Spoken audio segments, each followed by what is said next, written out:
morning begins with the scent of ash, warm, bitter, clinging to the throat. It rises from bonfires placed outside every door in London.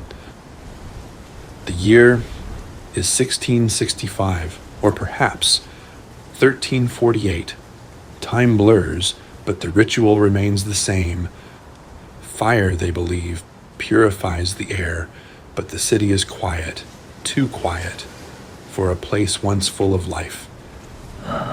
Inside the mask, the air is slow, thick, filtered through layers of dried petals.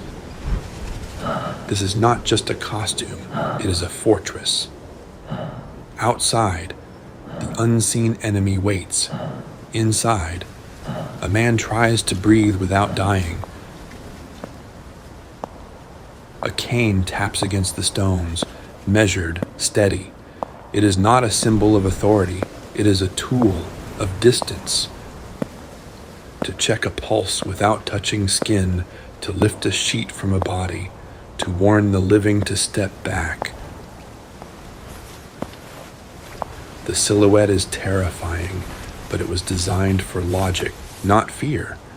In 1619, Charles de Lorme, the physician to kings, created this armor. He believed the plague entered through the pores, through the skin, so the suit had to be impenetrable. The beak, the most iconic feature. It curves outward like the skull of a dead bird, 6 inches long. Inside lies a garden of desperate hope. Not just flowers, but Theriac, a mixture of 55 herbs, powders, and sometimes viper flesh. They believed the air was heavy with miasma, corrupted vapors. If you could mask the smell of death, perhaps you could cheat death itself. The coat is Moroccan leather, waxed, oiled, stiff from neck to ankle. Underneath, the heat is suffocating, sweat runs down the spine. But to open a seam is to invite the sickness in, so they wrap themselves in darkness, layer after layer, a portable barrier between their body and the world. The streets choke on smoke. Every doorway burns pitch and sulfur. People cling to whatever belief holds them together. But fear walks these alleys more confidently than any living soul. Eyes follow the masked figure, not with trust, with dread. A plague doctor's presence means the searchers are not far behind. It means a house has been marked. It means the quarantine has begun.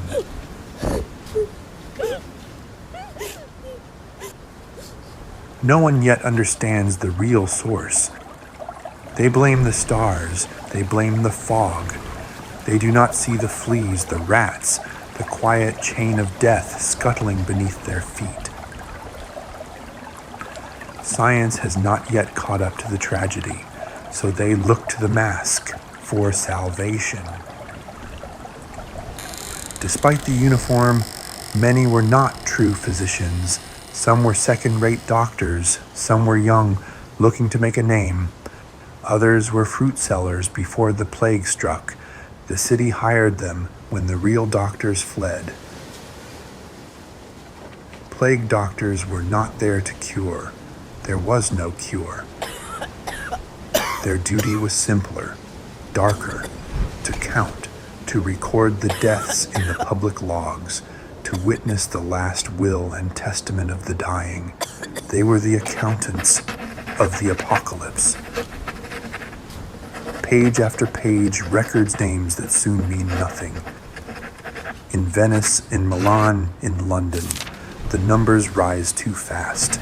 The doctor writes until the lines blur, until the names lose sound, until they become a tide of loss, sweeping through the city.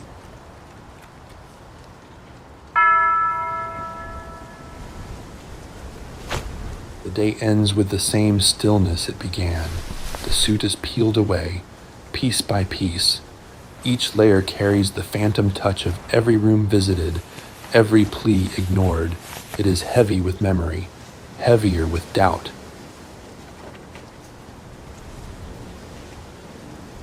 The mask is placed aside. The Theriac inside has lost its scent, its promise. It crumbles into dust, just like the logic of the time. The doctor sits in the semi-darkness, alive for another day.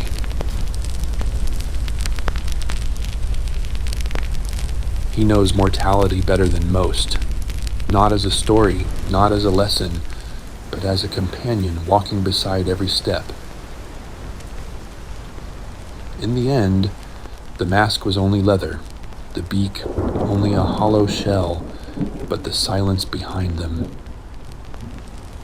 Mortality is not loud, it does not shout. It waits in the quiet, between one breath and the next.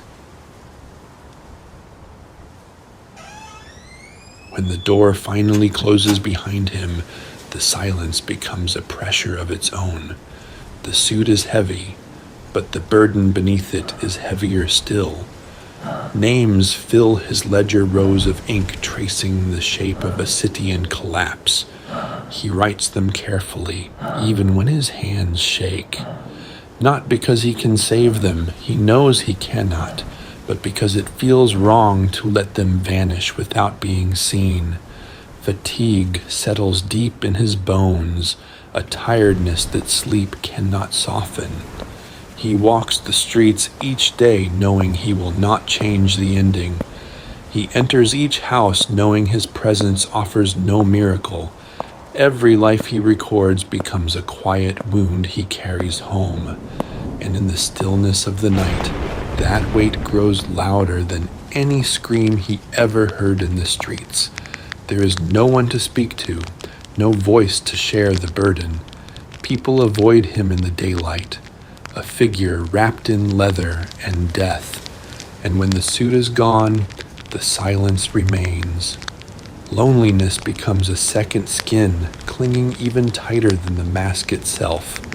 But the weight it leaves behind for the living to carry, a quiet sorrow, a private grief, a question with no voice. How long can one man bear witness before the act of witnessing breaks him?